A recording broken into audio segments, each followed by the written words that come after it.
Susie Sausage Head. So, let me tell y'all about the time Susie Sausagehead and her guy friend were out on a date.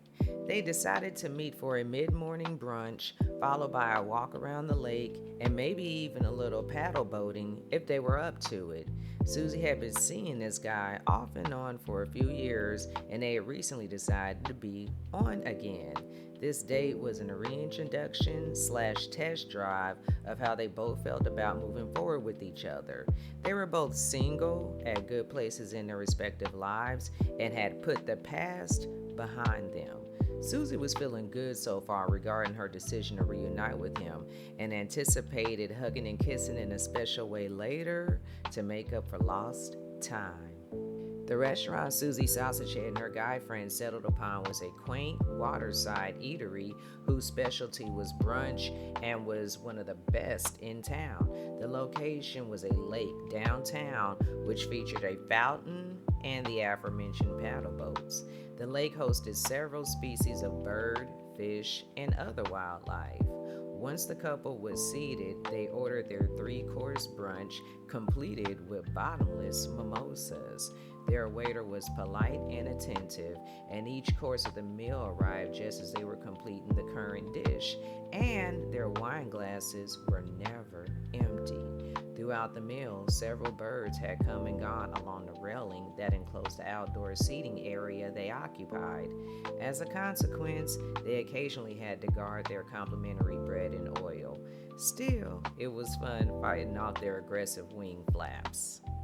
The cuisine was great, the libations were better. Susie Sausagehead was well and full, and with the sun high in the sky, her guy friend paid the check and they were off to explore the lake. They decided as a couple that they would start with a leisurely stroll around the lake.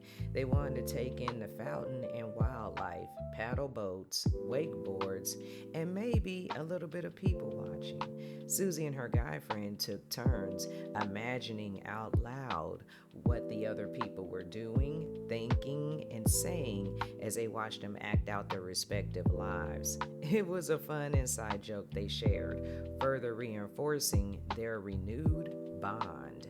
After a while, the couple decided in unison that it was time to get on their own paddle boat. Susie Sausagehead wiped the sweat from her forehead before she fastened her life jacket. She'd also decided to take her heels off and leave them dockside during the paddle boat ride. The boat Susie and her guy friend were given was blue, her favorite color, and a good omen, or so she thought. They were given instructions to avoid other water sporters and their crafts, safety tips, and a time to return the boat, after which they headed off. It took some practice to coordinate their pedaling and maneuvers, but they were soon in sync and swiftly moving further out into the lake. They took turns waving and speaking to others in the water and admired the houses and dockside eateries. They were debating on which direction to take next when Susie spotted a cove and announced her desire to explore it.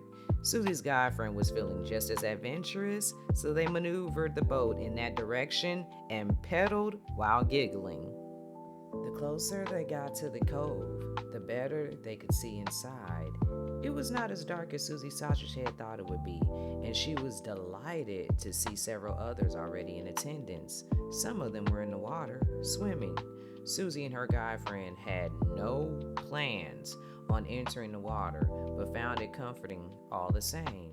The two of them were greeted warmly and given some advice on where to go and what to see. They were told that it would be impossible to get lost, and turning around would be easy. Susie and her guy friend glided past the people and adventured further into the cove. It was beautiful, cooler in temperature than the rest of the lake, and somewhat secluded. Susie grabbed the hand of her guy friend and pulled him in for a kiss. As the duo began to kiss, they stopped pedaling altogether, allowing the boat to drift with the current. Both Susie Sausagehead and her guy friend were so wrapped up in reconciliation's embrace that they failed to notice the boat was gliding toward the tall reeds that lined the cove. Likewise, they failed to notice the many stork families, or maybe cranes. Susie didn't know birds. Nesting in the tall reeds. Her guy friend was the first to take heed of the situation, since he was facing that direction. He pulled away from Susie's lips and opened his eyes. Susie herself took a moment to realize her guy friend was not coming back in for another kiss, and she too opened her eyes. When she did, it took a moment for her to register the look of panic in the man's face. His eyes got wider as they traced an object behind Susie's sausage head that seemed to be moving at an upwards angle. Before Susie could turn to see what her guy friend was looking at, he began to pat her aggressively on the shoulder and said, "Go backwards. Pedal backwards now." Not waiting for Susie's brain to play catch up, he began to pedal enough to get the boat going backwards. But it was too late. Susie heard the flapping of wings overhead. Then she heard a caw. Lastly, she felt the assault. Susie hadn't completely righted her positioning in the boat before the attack began, and thus was still sitting at an angle when the first bird swooped, beak first. She felt pulling and tugging at her hair, then aggressive wing flapping on every side of her exposed cranium. Susie began to scream and flail her arms, all at the same time, inadvertently hitting her guy friend, whom in return began to duck and dodge both Susie and the birds. He did all of this while trying to pedal the boat backwards the way they came. Finally, he shouted to Susie to remove her life jacket and use it to fight the birds off while they navigated their way out of the cove. As they made their way past stunned onlookers out of the cove and thus the wrath of the birds, Susie took a moment to appreciate her guy friend. He was protective, romantic, athletic, charming, and most importantly, cool under pressure. Definitely a keeper.